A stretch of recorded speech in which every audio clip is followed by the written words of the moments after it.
Andra Kiviča raidījums No Bullshit Experience kopā ar Andru Kiviču. Jaudīga saruna, konkrēti jautājumi un konkrētas atbildes. Mūsu atbalsta Latvijas kredītņēmēju palīdzības programma.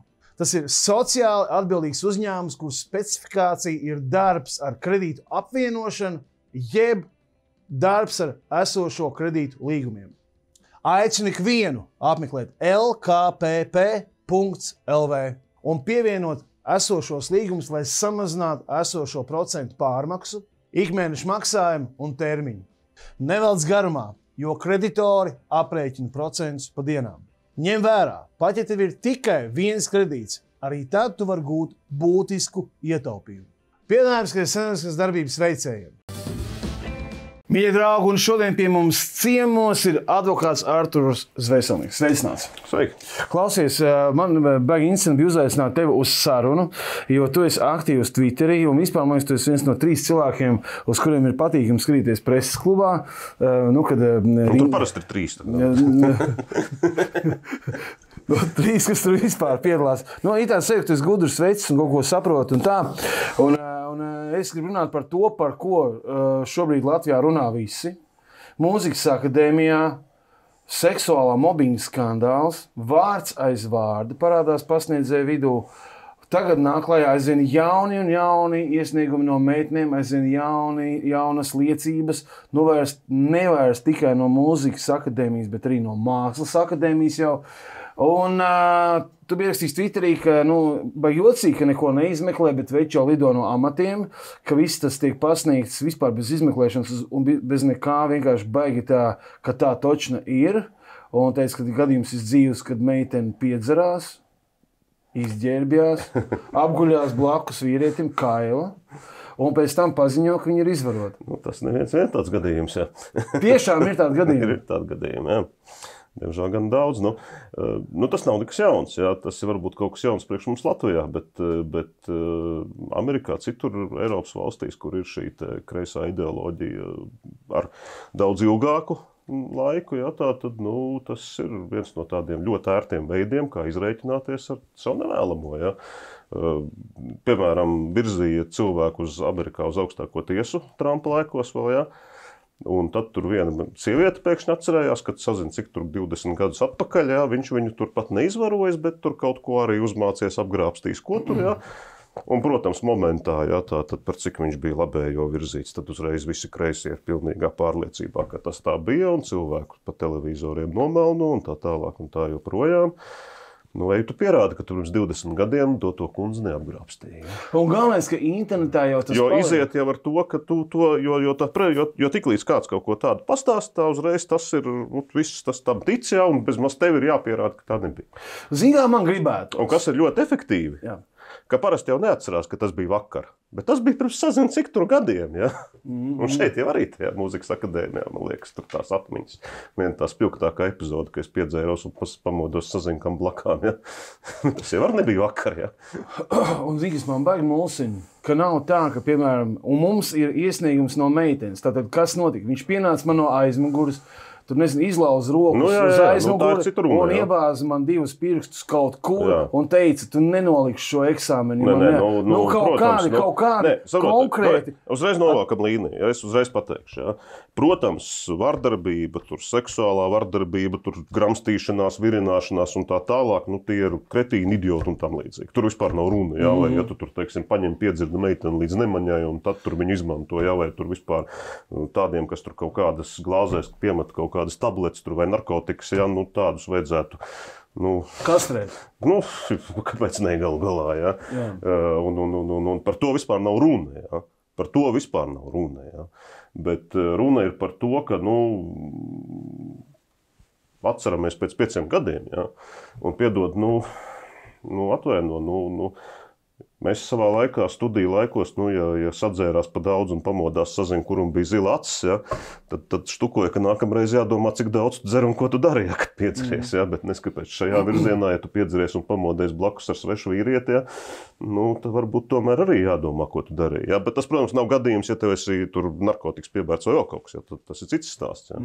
Bet, piedodiet, tomēr augstskolās mācās pieauguši cilvēki. pilngadīgi cilvēki, drusku jau par sevi arī jāatbild. Ja. Un tas ir tas jautājums. Ja. Un otrs, kas ir uzmākšanās? Vai ja tev atsūta izziņu, kaut vai piedāvā, kaut vai stāties tur seksu nodarboties vēl kaut ko, ja tu atsaki un viņš attiet nost un vairāk tev nelien virsū un nezinu, ko tur nedara, ja. Tas ir tagad šobrīd, ja mēs tā klausamies to, kas publiski izskan, tad tas ir bezmaz vai noziegums. Ja? Nezinu, manuprāt, tā kā īsti. Kas ir uzmākšanās, kur ir tā robeža? Ja tie ir 2 pieauguši cilvēki, protams, ja tu nepilngadīgi iesaistīti. Tā ir cita runa. Ja? Likums to neregulē. Piemēram, rokas aplikšana pleciem. Tu man baigi patīc. Varbūt kaut kur aizejam, parunājam par to, kā tu varētu dabūt labu atzīmi. Piemēram, tas jau būtu neforši. Ja? Bet manā uzskatā, ja tu neuzspied neko, un ja tev pasaka nē, un tu saki, jā, ok, nav problēma, es tur neredzu neko ļaunu. Ja? Ja tu pasaki, es tev izgāzīšu eksāmenā, es godīgi, ka tāds gadījums neesmu dzirdējis, ka tā dzīvē varbūt kāds tā dara, bet, manuprāt, tur jebkura tad pasūdzētos un tur tas beigtos. Ja. Es tā nespēju iedomāt. Kā domā, kas ir tas, kas notiek? Vakar skatījos tieši atkal kultūras šoku jauno reklāmu. Viena nāk pa trepēm lejā kultūras šoka, tad reklāmas runātāja nota no lejas, un šis gadījums, kas ir pāršauts Latviju un tiek atklāt, un vispār nekas vairs nav jāpierāda. Viss jau tiek paziņots a priori, ka tā ir točna bijis, bet nevienā no gadījumiem, es vēlreiz atkārtošos, nav vispār pastāstīts, kas ir bijis. Kaut vai vienu screenshot tur konkrētajā gadījumā, protams, var jau būt, kad es pieņemu, ka varbūt gadījumi, protams, es nesaku, visi droši vien nav kristāli tīri un kristāli skaisti, un gan jau kāds arī kaut ko nejauku dara, un tiešām tur uzmācās neforši un tam līdzīgi. Jā. Bet šis vairāk izskatās, piedodiet, progresīvie notikļi attiecīgajā ministrijā, un tiek vienkārši pielietot pasaules praksi, lai risinātu kaut kādus savus jautājumus. Jo pasties, lai tur atlaistu kaut kādu vadītāju, ir ļoti sarežģīta tiesvedības, tur jāpierāda kaut kādu pārkāpumu un vēl kaut kas. Trešdienā parādās ziņa, pirmdienā jau devai rektori jāatlaiž. Ja? Tas vairāk pēc tā piedod izskatās. Un viens ir atlaists arī bez izmeklēšanas, bez tiesas lēmuma. Varbūt viņš pats atzinies, to es tur nezinu. Jā. Ja? Bet redzi, tur tā problēma, ja šim dot vaļu, tad mēs nonākam pie tā visizplatītākais, tas ir Amerikā. Mēs, starp citu, atcerieties, varbūt Porziņu, bet bija apvainojums, ka viņi izvaroja. Ja? Un viņi izvaroja, viņš esot izvarojis tur to sievieti, kaut kādu, kur tajā dienā, kad viņš tās krustiniskās saites sarāva. Man ir bijušas sarauts krustiniskās saites, tur tajā vakarā, lai kādu izvarot, tur es nezinu, tad pakustēties nevar īsti, ja, kur tu tur kādu izvaros. Ja. Bet kā tas notiek? Tas ir Amerikā vesels bizness. Tāpēc, ka ja tu esi pietiekami bagāts, tev ir izdevīgāk viņai samaksāt, nekā pierādīt kaut ko. Jo tev tās visas tiesvedības, visi advokāti, viss tev maksās 10 reizes vairāk, nekā tu viņai tur nolok kaut kāds 50,000. Un es pat esmu dzirdējis, ka čaļiem, kas brauc tur spēlēt, tur viņiem paprasīt, ka viņiem pat speciāli stāsta. Ka nedod Dievs, jūs kaut kādā klubā sapazīsieties ar kaut kādu beibi, ja? Aiziesiet uz mājām un nākamajā dienā būs iesniegums. Ja? Un tad jūs tur nolocīsiet tā, ka maz neliksies. Un tas ir vesels bizness tur. Jā, es dzīvoju Džersijas salā vienā brīdī, tāda izklaides sala starp Angliju un Franciju, kas faktiski sastāv restorāns, bārs, viesnīca, bārs, restorāns, viesnīca. Un tur katru nedēļas nogali bija 50-100 iesniegumu no polietiem. Tur strādāja. Tas ir vesels bizness. Viņi uz jahtām iedzer un kaut ko ieber vecim. Vecis neatcerās, ja neko. Tur viņas bar večiem klāt. Un vecis no rīta, un šī no rīta sēž un raud. Un viņš kur tur raud, kur neko neatceries, ko man liek darīt. Ja? Un tādā garā. Bet negribās arī būt ciniskiem, jo tagad tās meitenes un sievietes saka, ārvās, ka jūs veči pretīgi maic. Jums pirmā doma, ka droši vien jau, ka tā nav. Un tāpēc man jautājums, vispār kaut kāds likums regulē to, kas vispār ir uzmākšanas, rokas uzlikšana uz dzimumu orgāniem, kas tas ir uzmākšanās? Pirmkārt, ir krimināla likums, ja tā tad jebkuras seksuāla rakstura darbības pret personas gribu, vai izmantojot viņas bezpalīdzības stāvokli, tātad, ja cilvēks tiešām ir bezsamaņā, tur acīm redzami, jā, vai tur nedod Dievs pats viņam, es tur kaut ko piebērs klāt vai kaut ko, jā. Vai tu to veic vardarbīgi, jā, tev pasaka, nē, nedara, un tu turpini, jā. Tas ir sodāmi, jā. Tās ir jebkuras seksuāla rakstura darbības, tā skaitā tur gramstīšanās, kā teicu, uzlikšana rokas uz dzimuma orgāniem, tur krūtīm, dibeni, vēl kaut kur, jā. Tas būs jau krimināli sodāmi, ja tu to dari vardarbīgi pret personas gribu vai viņai esot bezpalīdzības stāvoklī, jā. Tas ir tā robeža, jā. Vārdiski, teiksim, kaut kā, vārdiski jāskatās. Es tādas lietas neesmu redzējis, ka tīri pa vārdiskām kaut kādām jautājumiem. Ja pasniedzējs pasaka, nē, tev gan ir skaistas krūtis. Kas tas ir? Tev gan daba apdāvinājis. Tas ir... Droši vien atkarīgs no tā, kurš to pasaka, ja? Vai flautists vai violnieks. Jā, bet, tas jau droši vien no ētikas robežas. Tas ir ētisks jautājums. Jautājums īstenībā jau ir plašāks. Pieņemsim, ja sanāk, vai vispār ir bijis kāds dzimumakts? Vai tiešām ir bijis... Nepiedalījos, nezinu, tas nepie manis jautājums. Par to, ka pieņemsim, ir notikusi izvarošana vai piespiešana, kad tagad ir kaut kāda uzmākšanās. What the fuck, kas tas ir? Kāpēc? Jautājums, man 2 jautājumi. Kāpēc nekas netiek paskaidrots sīkāk? Kas īsti noticis? Un jautājums numur 2 ir plašāks, ka tagad ir precedents, ka var aizvainot cilvēku. Daram tā. Par šito tēmu var runāt par tukšo no A līdz Z. Un īstenībā man liekas, ka šitās tēmas pacēlē to arī grib. Jā. Lai šitā tēma nomāc kaut kādas pārējās tēmas, jā, vienkārši, visi kaut ko min, visi kaut ko cepās, visi kaut ko ņemās, un pa to laiku tur kaut kādas lietas sakārto sabīda vajadzīgos cilvēkus. Tikmēr Krievi ienāk Latvijā. Jā, varbūt tik traki, nē, bet, nevajag tik traki, jā, bet būtībā parasti jau arī tādus tukšos skandālus taisa ar mērķi tomēr piesaka, teiksim, cits kaut kāds lietiņas. Jā. Mums kā baigi interesē, kā varbūt tā, ka tās pilnīgs beztiesiskums, ka ne iesniegums policijā, ne krimināla process, ne kaut kas, vispār nekas, un viss jau tiek apgalvojumi formā teikts, ka tā ir. Es neatceros, ka Latvijā tā būtu bijis. Kad visi saka, točna ir tā, ka tā točna... Ienāk pasaules vēsmas, tas nav pasaulē nekas jauns. Amerikā tā ir izplatīta praksa, ja ar kādu izreikināties, tad šī tematika ir tā, kas ļoti vienkārši to ļauj darīt. Bet to ir kaut ko citu. Es gaidu, kad kaut kāds Džeks no Mūzikas akadēmijas pasūdzēsies. Jā, būtu interesanti, jā, bet parasti Džekiem tur savādāk. Jā. Klausies, parunājam vispār par pasauli. Kā tev šķiet? Mēs vakar ar vienu čalu runājam uz ielas, viņš vispār vairāk nesaprot, kas notiek.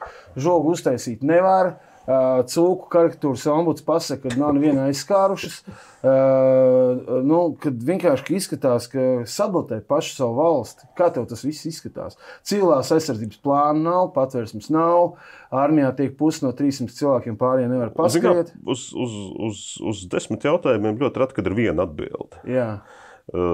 Es teiktu, ka tur ir elements gan tāda elementāra tizluma, gan stulbuma, un gan es arī nevienu brīdi nebrīnītos, ka ir arī apzināta tiešām Krievijas aģentu ietekme. Viena lieta Latvijā piedod tas, ka mēs nevaram izdarīt neko bez čakarēšanās un izdarīt kaut ko normāli. Ir kaut kādas jomas, protams, kas ir ok, kas strādā. Nevar jau tā teikt, ka viss ir galīgi sūdīgi. Ja? Ir lietas, kas strādā, arī manā kaut vai tieslietu jomā. Nav tā, ka viss ir galīgi slikti. Ja? Īstenībā jau arī tiesas daudzums normāli strādā un teikt, ka tur viss ir baigi slikti nevar. Ja? Mums ir, teiksim, piemēram, normatīvu aktu pieejamībā, tur likuma LV vienkārši kolosāls portāls, kur pasaulē tāds ir. Mums viņš ļoti labā līmenī, jā, teiksim, kur mēs varam visus likumus apskatīties ar visu vajadzīgo informāciju. Jā. Ir jau lietas, kas pie mums ir forši. Bet, diemžēl, tur, kur ir kaut kādas būvniecības, tur, kur ir vēl kaut kas, jebkurā vietā mēs nonākam pie tādas izlošanās. Jā. Tagad Rail Baltica, kas ir vienkārši, uzbūvēsim trešdaļu tiltu un tad domāsim, vai būvēsim pārējo. Jā. Es domāju, ka tas ir kaut kas līdzīgs. Jā. Bet, protams, arī šajās strateģiskajās vietās, nevajag lolot cerības, ja jau uz Ukrainu tika izgrūsti, tur lielāko daļu no tās naudas nozaga, bet kaut ko jau ir izmantoja. Ja Ukrainā pirms kara tika izgrūsti pāri pa 5 miljardiem tīri uz aģentūras veidošanu, jūs domājat, ka šeit to nedara? Un jūs domājat, ka mums vienīgais aģents tur ir kaut kāds čibriks, kurš tur fotografē Vilciens un Adamsons, kurš prāt izkūkojas jau bija 20 gadus atpakaļ. Tad jūs esat stipri naivi. Ja? Un tie cilvēki, noteikti ir cilvēki, kuri droši vien arī varbūt arī ļoti pietiekami augstos amatos. Tas noteikti nav tā, ka viss tur ir. Ja? Bet ir cilvēki, ja, kuri noteikti tajā brīdī kaut ko neizdara, kaut ko izdara tā kā vajag. Ja? Vai tā kā nevajag mums, ja, un kaut kādas lietiņas noroja, kur vajag uzrakstīt kaut kādu sūdzību, kaut kur nepieņem kaut kādu lēmumu, kaut ko nokavē. Un Krievijas šī izlūka skola vienmēr ir bijusi spēcīga tieši aģentūras darbā. Tas, starp citu, vienmēr tā bijis, kad rietumu skola ir vairāk uz tehnoloģijām, tur visādiem satelītiem, klausīšanām, pārtveršanām, jā, tur ļoti augstas tehnoloģijas. Tā Krieviem vienmēr uz aģentūru ir bijusi tā skola vērsta. Vienmēr bijusi labākā aģentūra pasaulē. Un kas ir interesanti, ka tā aģentūra tiek nodota arī bieži vien, mēs čekas maisus visi atceramies, jā, savus maisus, jā. Un bieži vien tā, ka tās no dēla nodot un tā tālāk, jā. Tā kā mums viņi ir noteikti šī aģentūra, kas arī savu darbu dara noteikti. Un nekur viņi nav pazudusi, un viņi darbojas un ir. Klau, kāds ir iespējams, ka it kā cilvēki Latvijā dzīvo pa lielam normāli, it kā 30% pēc kaut kādas statistikas dzīvo zem iztikas minimuma, tādā trūkumā, bet ka tieši Latvija ir pēdējās vietās gandrīz visi sociālie antirekordi. Pieņemsim nevis 5 no beigām, bet tabulē kaut kur pa vidu, bet točna pēdējie alkohols, pašnāvības, zīdaiņu nāves, slīkšanas. Kas te ir par nelēmi? Mazā valstiņā, maz apdzīvotā, kur ir strādīgie latvieši. Ja? Kas ir par nelēmi? Kā tu domā? Man ir jāsaprot viena nelēma vai laime. Mēs esam Eiropas Savienības nomali. Grozies, kā negribu paņemt karti. Apskaties, ja. Kur ir Eiropas centrs, kur mēs, diemžēl, dzīvojam. Ja. Tā kā, mums to, protams, vajadzētu mēģināt izmantot, un paskaties, piemēram, Islande nav pēdējās vietās. Gan īstenībā Islanda ir mazāk, un labi, viņiem tur geizers, siltais ūdens nāk pa velti, bet viss pārējais viņiem savukārt ir, viņiem pat pa jūru jāved, ja, pa gaisu jāved. Ja.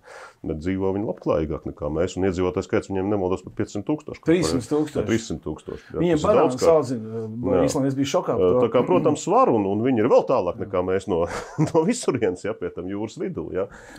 Bet es, zinu kā, baigi grūti jau atbildēt tā universāli, bet mums kaut kā nav paveicies to valsts pārvaldi. Mēs esam atļāvuši tiem ierēģiem, un arī politiķi mums jau pārvērtušies par ierēģiem, ja. Un mums kaut kā nav paveicies ar to, ka mēs nemākam acīm redzot atrast tādus normālus līderus, kas iet uz priekšu un var virzīt un iedot kaut kādas vīzijas un virzīt valsts priekšu. Jo galu galā, ja tā paskatās, it kā jau liekas, ka visu laiku kaut kādas tur jaunas partijas, bet tie paši vēži jau vien tur staigā. Ja. Tas pats Kariņš, piedod, viņš pirmo reizi ministrs bija 2004. gadā, ja, tas 20 gadu atpakaļ. Ja. Un vēl aizvien viņš tur ir, un tie rezultāti ir tādi, kādi ir. Ja.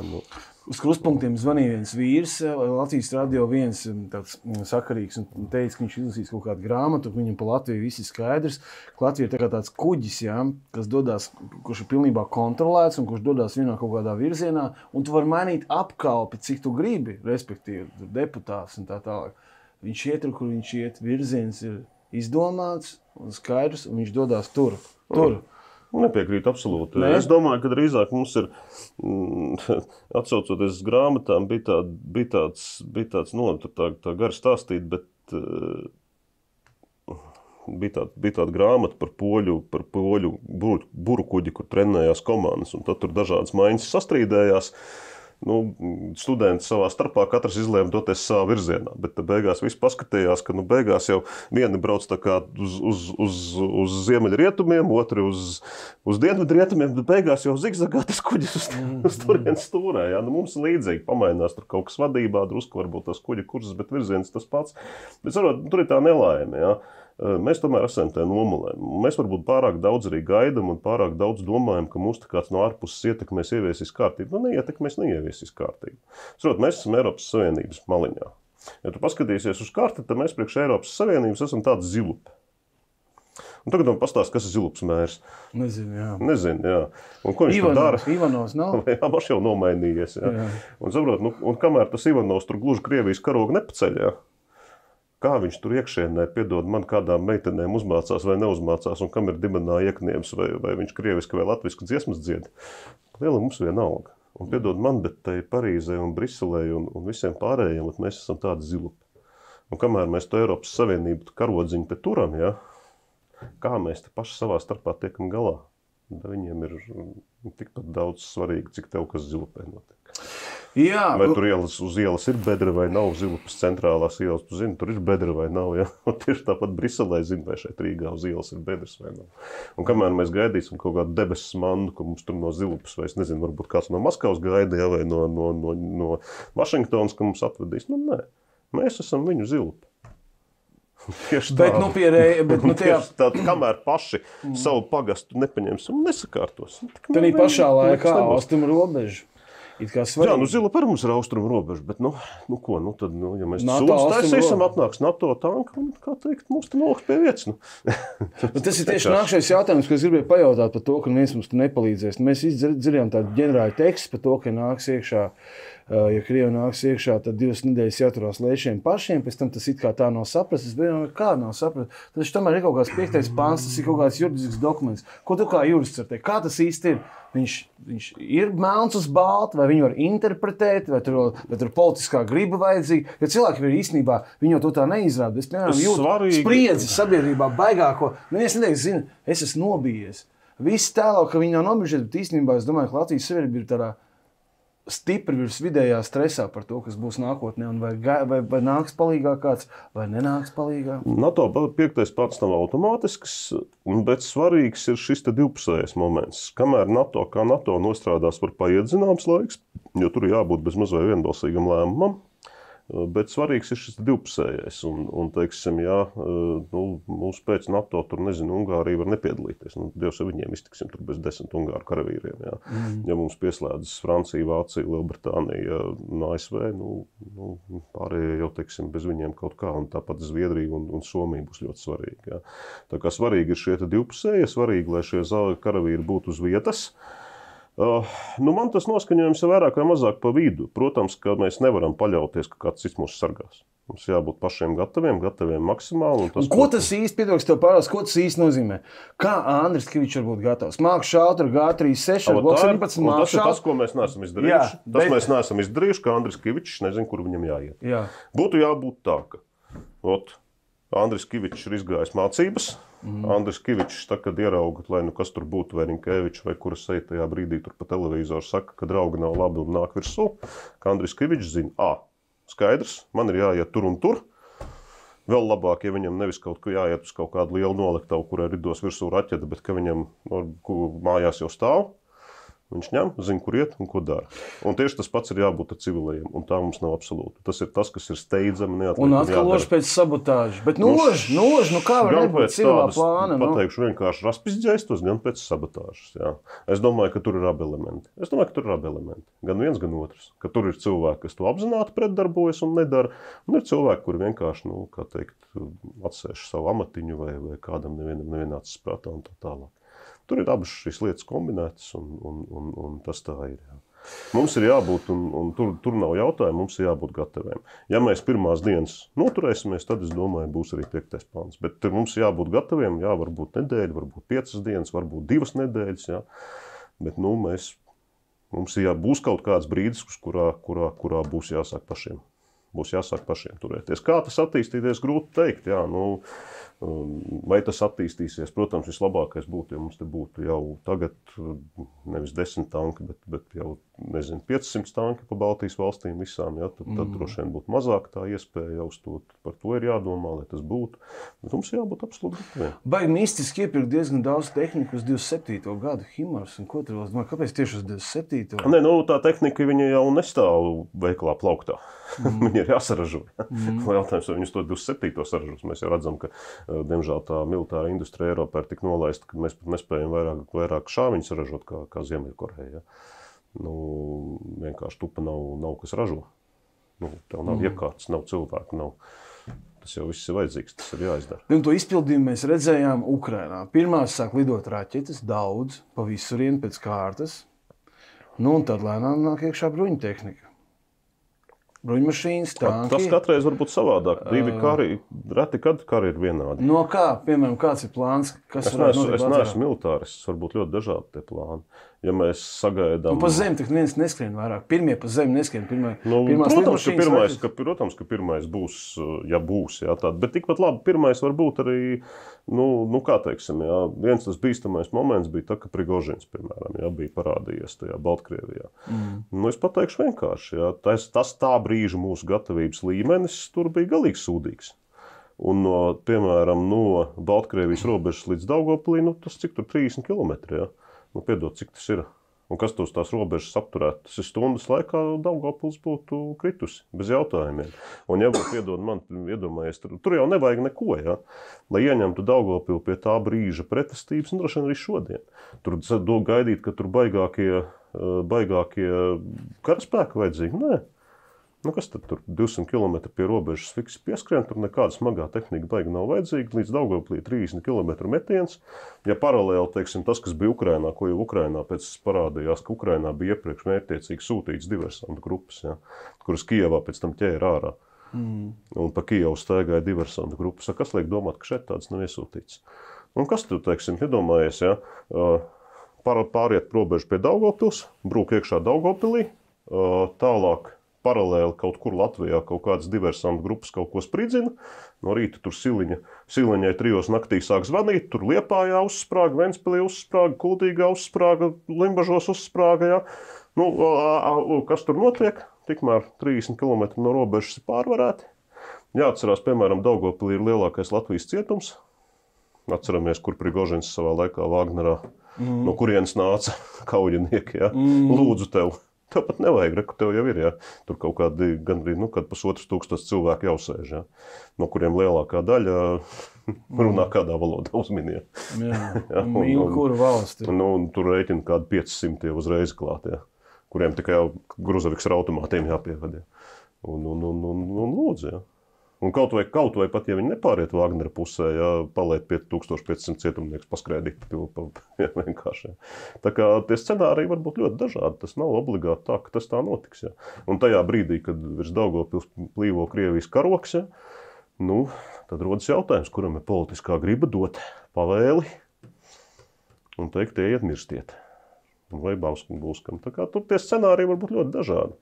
Kāds izskatīsies, ja tas izskatīsies, mēs nezinām. Es biju nesen vienā koncertā un runāju ar vienu čalu. Čals bija tas gan jau ierāvis ļoti stipri. Viņš teica, bet zini, Aņģi, tāpēc godīgi.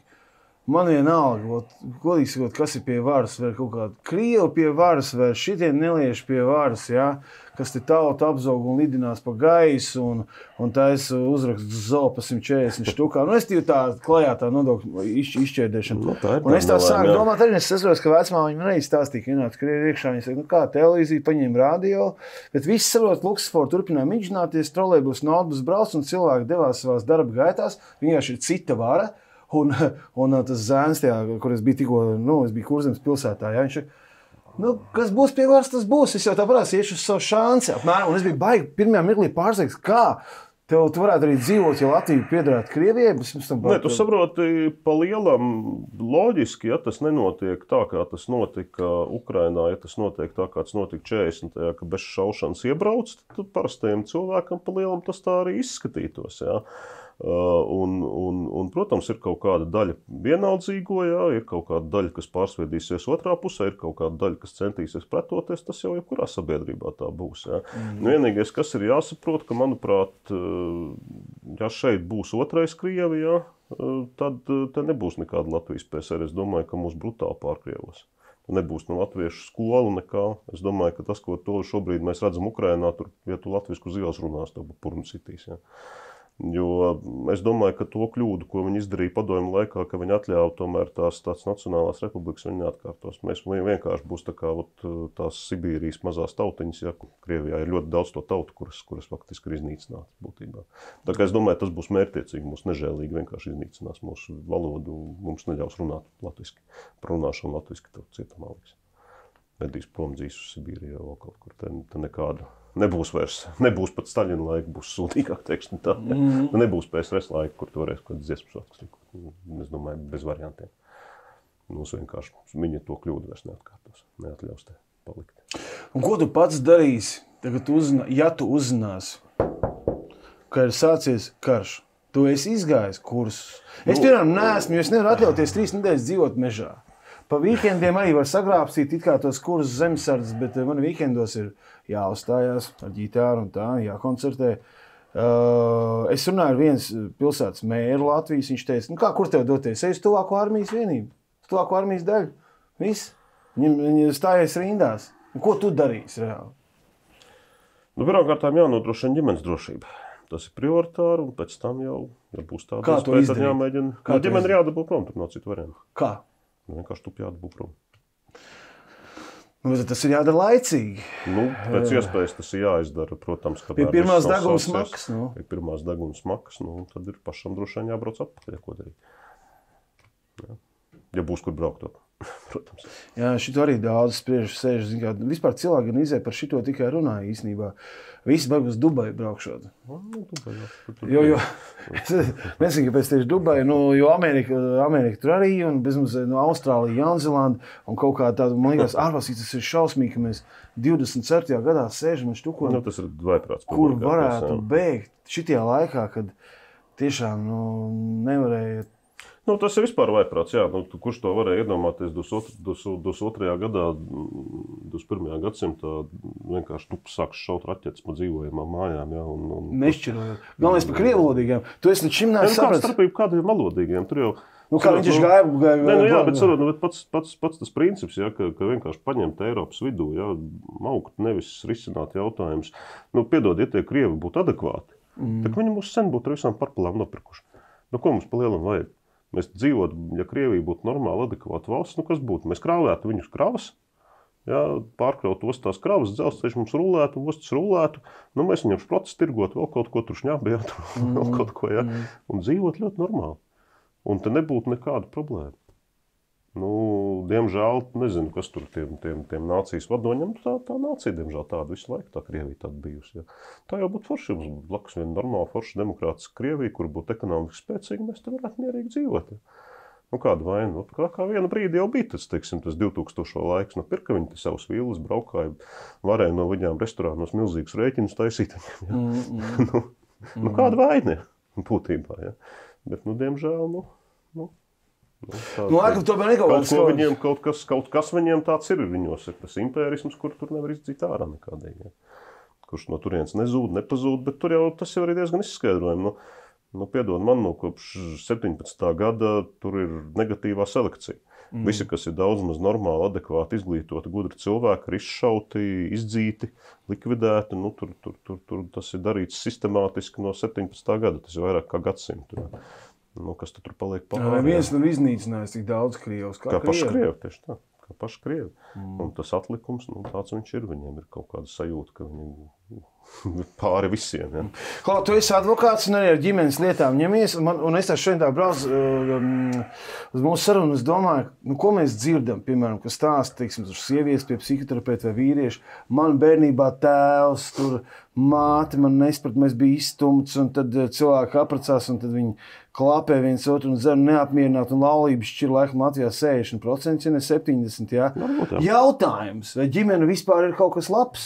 Ja viņā notiek visas bērnības traumas, viss ārprāts, visa vardarbība, visas drausmas, viens otram riebjās, kaut kā piecieš. Visas lietas dzīvē notiek, jā, bet ģimene. Bet ģimenei ir arī pozitīvie piemēri. Kaut vai tās pašas šķiršanās, ne jau visi šķirās lamājoties, un ir cilvēki, kas ļoti normāli izšķirās un normāli turpina dzīvot. Un kā teikt, un bērnus nedala un sarunā un vienojas par visiem jautājumiem un tā tālāk. Tā kā, nav jau tā, ka tas, ka, protams, vienmēr tas skaļākais un negatīvākais izlien varbūt kādreiz priekšplānā, bet es domāju, ka lielākā masa jau tomēr tiek ar šiem jautājumiem galā. Tas, kad ir kaut kādi negatīvie piemēri, ko darīt. Bet tas gan vairāk krimināllietām. saprast. Jā. Klausies, man tev tās praktisks dabas jautājums. Skaties, Džeks, pieņemsim, tagad vīna saskarsmi tiesā par bērniem. Man pazīstams, ja, bet es jau tik neesmu tālu ticis. Un tagad, vienāds sakot, viņam jāstiek ir bērns, bet sieva dzīvo 150 km no viņa tiem bērniem. Un tagad viņam jāsaka, beidzot redzēt savu bērnu. Un sievai pirmajā reizē, kad jāved bērni, mutrē infarkts. Nezinu, ir vai nav, neko. Nu, kad tad? Nu, tad pēc mēneša. Pēc mēneša motors uzvārās. Vēl pēc mēneša riepu izšauja, un tā viņš arī gadu. Tāpat kā mašīnā neizbrauc. Nē, vienkārši pa ko gāja runa. Es par šito saku vienmēr vienu vienkāršu lietu. Tagad tie cilvēki tur skrien uz tiesu un vēl kaut ko es prasu. Tā kā jūs precējāties, tā kā jūs bērns taisījāt. Kāpēc tad jums nevajadzēja? Bāriņu tiesu, tiesnesi, advokātus. Tā vajadzēja tā kā precējās pasaukt. Tiesnesi, advokātus, bāriņu tiesu. Mēs jums visu izstāstījām. Es teikšu, Artur, kāpēc? Un tā kā jūs precējāties un bērnus taisījāt, tad nevajadzēja. Tad kaut kā iemācīties civilizēt, tikt ar šiem jautājumiem galā. Un tur ir tā problēma, kad to nemāk cilvēki. Jo būtu jau forši, ja to mācētu izdarīt. Klaus, pieminēt Twitterī par Māra Brieda 3 teikumus. Ja? Tas ir vispār kaut kāds crazy stāsts, kad cilvēks visvientuļākajā sportā pasaulē boksā no Ilģiciem kļūst par pasaules čempionu. Neviens no mums nav savā jomā labākais pasaulē. Ne tu, ne es. Latvijā vispār gandrīz neviens. Kādam ir, bet jā. Cilvēks ir numur 1 pasaulē. Un tagad vienkārši neizsakās, varbūt tur apjūk, jo viņš tur pa pusē dzīvo krievlodīgo vidē. Un nevar pateikt, ka viņš nosauca Krievijas iebrukumu Ukrainā, bet saka, ka viņš nosauca karu vispār, izsakās tā aptuveni. Ja? Un Džekam vienkārši, tā kā Latvijā, viss ir beidzies. Nē, tu zini, divas lietas. Jā. Un tu komentēji Twitterī, teici, ka tev liekas, viņš tā kā pretvalstisks elements. Nē, tur ir divas lietas. Jā. Pirmkārtām, tas, ka tev ir kaut kādi pagātnes sasniegumi, par to visu cieņa nav runa. Bet tas negarantē tev indulģenci uz visu mūžu. Jā. Tas tad, sorry, jā, ja tu sataisi sūdus, tu sataisi sūdus, jā. Nav atkarīgs, kāda tev iepriekšējā nopelna. Jā. Viņa situācijā, protams, es negribu tur būt beigas padomu devējs, bet viņam, manuprāt, ļoti nepaveicās tiem cilvēkiem, kas viņam apkārt. Viņš ir sportists, un kā to pasaules praksa ir pierādījusi, sportistiem jānodarbojas ar sportu. Viņš tur sāka jau arī, kad neatceros tur kaut kādu amerikānu tur uz cīņu saukt absolūti kaut kādā, tādā pilnīgi tizlā veidā, Dievs viss tāda izlošanās. Bet, viņam, manuprāt, tas menedžments vienkārši bija ļoti neveiksmīgs. Laikam viņš vienā brīdī nesaprata, ka jānomaina menedžments un praktiski sačakarēja sevi. Bet, ko darīt? Sorry, manuprāt, tomēr tā attieksme pret jautājumiem Ukrainā tur ir vai tu esi vienā pusē, vai tu esi otrā pusē. Tur ir jābūt konkrētam. Un šitie visi varianti, viņi jau tā kā naznačni, sorry, man personīgi viņi nav pieņemami, un es domāju, ka ļoti daudziem viņi arī nav pieņemami. Un līdz ar to, šī tā situācija, sorry, ir tāda, ja, ka ka ja Ukraiņi pakāsīs, tad mēs esam nākošie. Un piedod, jebkas, kas ir kaut kas savādāk, tas rezultēs ar to, ka nāks pie mums un šaus un slapkavos un bumbas metīs, ja. Un tu tur kaut kur pa vidu mēģini izlīferēt, rēķinies ar to, ka sorry, tu to darīji. Ja Trumps vinēs vēlēšanās, Ukraina var vinēt? Viņu nezinu. Es tā godīgi pateikšu, jā, to Trumpu, protams, zīmē melnu kā vēlnu. Republikāņi ir pret naudas došanu.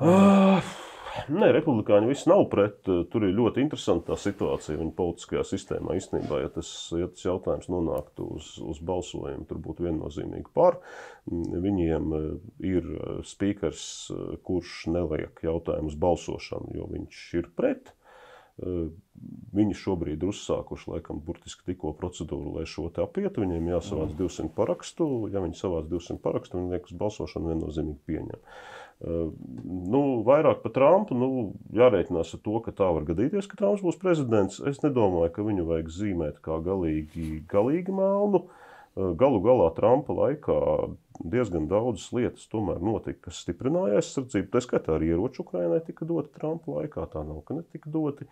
Man gan vairāk ir tāda sajūta, ka tas Amerika ir tiešām tāds milzonīgi liels kuģis, ja, kuru pagriezt par 180 grādiem nevar Trumps. Es domāju, ka viņiem nav, ka viņu sistēma ir tik stabila, ka viņiem prezidents viena termiņa laikā to kuģi var pagriezt varbūt pa 10 grādiem. Bet pagriezt viņu pa 180 grādiem, es domāju, ka viņiem tā sistēma nepieļauj. Viņiem tomēr tā demokrātija, lai gan Eiropai liekas, ka viņiem ir sanākas demokrātiskās tradīcijas un tā tālāk, bet Amerikai tomēr tā demokrātija ir vairāk kā 200 gadi. Jā. Un līdz ar to viņiem tā sistēma ir atstrādāta, lai bez mastai prezidenta krēslā pat, ja mērkaķis nonāk, jā, lai tas kuģis galīgi neaiziet neceļos. Es domāju, ka viņiem tomēr tas kuģis nav tā galīgi, ka tagad pa 180 grādiem mainīsies tā politika. Jā, kaut kādas nianses būs, Trumps ir neprognozējams, bet, ja viņš kļūs par ASV prezidentu, bet nāksies viņu runāt. Tāpēc, teiksim, tādā ziņā tagad, es domāju, ka ļoti nepārdomāti būtu īpaši tādam augstākajam politiskajam līmenim tagad Trumpu lamāt ārā no panskām un apsaukāt. Un tam līdzīgi vēl tikpat labi, ja viņi ievēlēs, ko mēs tagad darīsim, vakar saucām pa muļķi un tagad iesim pa draugiem uzmesties. Ja? Tas arī nebūs pareizi. Tā kā, jārēķinās ar to iespēju ir un jāskatās un jārunā. Būs jāvienojas kaut kā ar viņu. Nebūs jau varianta. Pēdējais jautājums, par Covid es gribēju paprasīt. Izrādās, ka cilvēku brīvības var ierobežot Latvijā tikai ar likumu. Citu, jā, Covidā mums bija Satversmes tiesās, bija interesants Stepaņenko lieta, tā bija, tur es viņu pārstāvēju, mēs to lietu vinnējām, kur viņi no Saeimas izmet par nepotēšanos. Ja. To Satversmes tiesa ir atzinusi, ka tā nedrīkstēja. Vispār man baigi iensēja fakts, kad izrādās, ka cilvēku brīvības var ierobežot tikai ar likumu, bet viss šis pasākums, kas notikās uz ministra kabineta kaut kādiem noteikumiem. Šobrīd man ir lieta bez Eiropas, likuma. Šobrīd man ir lieta Eiropas cilvēktiesību tiesā arī par to pašu situāciju, ja, kur Jeremēja jau aizturēja. Patīk, nepatīk, bet aizturēt cilvēku par interviju, ja, es ar tevi varu sēdēt un sarunāt kaut kādu kaudz muļķīgi pie tevis, un tagad nāks pie tevis un tevi aizturēs, rekrutē Artūrs pie tevis atnāca kaut ko pretvalstisku pateica, un tu tagad aizsēdi. Ja. Covid laiks, manuprāt, bija tāds ļoti, ļoti nesmuks laiks. Tāpēc, teiksim, es tā skaitā, es ceru, ka arī citi cilvēki pie tā strādā, arī advokāti strādā, ja, teiksim, man tiešām visvairāk tās lietas tādā idejas vārdā, ne jau tāpēc, ka es tur nostātos vienā vai otrā pusē, ja, vai es tur būtu pārliecināts antivaksers vai ne kaut kā. Nē, man prasīja piešpricēties, es iešpricējos, lai mans madzenes nečakar. Ne man no tā Covida, ne man no tās potas bail, ja, bija. Un ir, ja, bet tas, ka tiešām tur bija ļoti pārspīlēti. Kā likuma nav, ka ierobežot cilvēku brīvības, kas tiek visu laiku ierobežots. Protams, tas bija ļoti pārspīlēti viss. Tā bija tāda masu histērija faktiski, ja, un diemžēl politika histērija īpaši Latvijā tā ļoti haotiski pakļāvās. Un tas bija tāds bīstams signāls, ka tev var vienā brīdī pateikt, ka tu vispār neko nedrīksti, ka tu cilvēkus šķirās atkarībā no piederības pie kvadrāta koda telefonā. Ja. Tie tādi nesmuki signāli par to, ka cilvēciņus īstenībā var tā ļoti vienkārši paņemt un sadzīt vienā lielā aplokā. Skaidrs, uz to jau strādā. Kā beigās policija? Uz to jau viss totalitāra režīms strādā. Tas bija nesmuki un īstenībā, jā, cik es savos spēkos, jā, politikā es kaut kā nesanāk, negribu īsti arī, jā, bet teiksim, no savu juridiskā, jā, par ko man ir prieks, tā Stepaņenko lieta. Atkal, absolūti tas nenozīmē, es neiedziļinos tur viņas kaut kādā politiskā darbībā pareizi vai nepareizi, bet tas, ka tu vari paņemt vienu opozīcijas deputātu vienkārši izmest ārā no Saeimas. Ja. Es saprotu, ja viņš tur kāšu krustu vai sit pa nāmuru vai Krievijas karogu vicināt, ja, tā ir viena lieta. Ja. Bet, man var šausmīgi nepatikt tur viņa viedoklis vai vēl kaut kā, bet, ja viņš nedara neko nelikumīgu, viņi nevar mest ārā no Saeimas, viņi ir ievēlējuši tomēr, ja patīk tev tas vai nepatīk. Ja. Vai tas pats Jeremēja gadījums, ja atkal, absolūti neiedziļinoties viņa politiskajā darbībā, es viņam arī uzreiz pateicu, ka es no tā absolūti nodrobežojos un nepiedalos, ja. Bet tas, ka cilvēki vienkārši iebāž cietumā par to, ka viņš kādam nointervējis, tas nav pareizi. Tā nevar. Jā. Klau, lielais paldies, tev bija interesanti parunāt par to skandālu, kas tagad pāršaudas Latviju, jo aizvien vairāk un vairāk iesniegumu no meitenēm, liecības, ne jau nevien mūzikas, bet arī mākslas akadēmijā un tagad kaut kādās citās augstskolās. Nē, nu zin kā, tur sākās kaut kāda paralēlā pasaules. Lai šo tēmu aizvērtu, tā, ir ļoti labi, ka to jautājumu ceļ, un pret vardarbību ir jācīnās pret sievietēm. Un tie, kas tiešām uzmācās un dara riebīgas lietas, ja, kādreiz savās kompānijās tāda čaļa bija, ko viņiem darīja, viņiem vajadzēja pa muti sadot un padzīt prom. Ja. Un arī tas ir absolūti nepieņemami, bet nedrīkst atkal aiziet uz otru grāvi, ja, kad ar to izmanto, lai izreikinātos. Kaut kāda pierādījuma, kaut kāda bildi, kaut kāda screenshot, kaut ko. Tieši tā, ja, lai tas nebūtu izreikināšanās līdzeklis. Jā, es domāju, ka daudz gribētu dzirdēt tieši to viedokļu jautājumu, jo viss nav kā tas ir iespējams, kā un ko, un zin kā sako arī Twitterī. Tev paldies, ka katru laiku atnāk uz mūsu pieticīgo programmu, mīļie draugi. Komentējiet, šērojiet, laikojiet. Rūpības dzēsīsim pāri, jo atstāsim. Vai tu biji rūpības? Komentāros. Jā, paldies, skatījāties šodienas ar visu. Atā. Mūsu atbalsta Latvijas kredītņēmēju palīdzības programma. Tas ir sociāli atbildīgs uzņēmums, kuras specifikācija ir darbs ar kredītu apvienošanu, jeb darbs ar esošo kredītu līgumiem. Aicinu ikvienu apmeklēt lkpp.lv un pievienot esošos līgumus, lai samazinātu esošo procentu pārmaksu, ikmēneša maksājumu un termiņu. Nevelc garumā, jo kreditori aprēķina procentus pa dienām. Ņem vērā, pat ja tev ir tikai viens kredīts, arī tad tu vari gūt būtisku ietaupījumu. Piedāvājums, ka ir sabiedriskas darbības veicējiem. No bullshit experience kopā ar Andru Kiviču.